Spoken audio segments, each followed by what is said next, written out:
സ്ഥലം Kottayam press club മുറ്റം. തണൽമരത്തിൻ്റെ ഇല കൊഴിഞ്ഞു വീണ സ്ഥലത്ത് അടുത്ത തലമുറയ്ക്ക് ജന്മം നൽകാനുള്ള ഇടം ഒരുക്കുകയാണ് ഓന്ത്. ആദ്യം കുഴിച്ച ഇടം അത്ര പിടിച്ചില്ല അവൾക്ക്. ദൗത്യം ഉപേക്ഷിച്ച് തൊട്ടടുത്ത് പരിശ്രമം തുടർന്നു.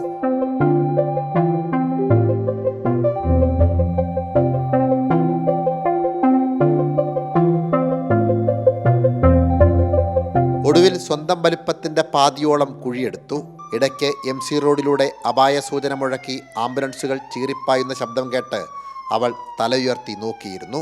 എന്തെങ്കിലും അപകടം പതിയിരിക്കുന്നുണ്ടോ എന്നായിരുന്നു ആ നോട്ടം.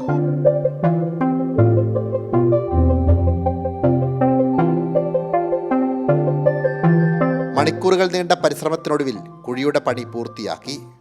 ഒടുവിൽ തലയുയർത്തി പരിസരമാകെ വീക്ഷിച്ചു. പിന്നെ തിരിഞ്ഞിരുന്ന് ഒന്നിനു പിറകെ ഒന്നായി 7 മുട്ടകൾ കുഴിയിലേക്കവൾ നിക്ഷേപിച്ചു.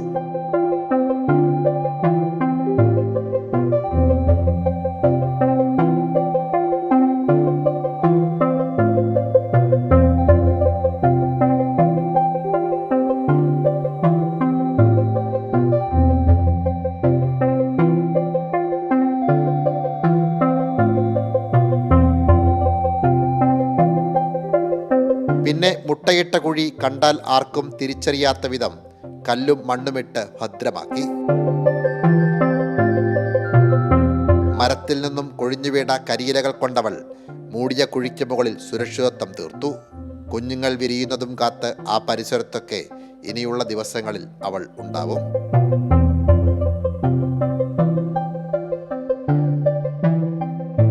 സാംജിത്ത് ആർപ്പൂക്കരയ്ക്കൊപ്പം സരോജ് സുരേന്ദ്രൻ, കൈരളി ന്യൂസ്, കോട്ടയം.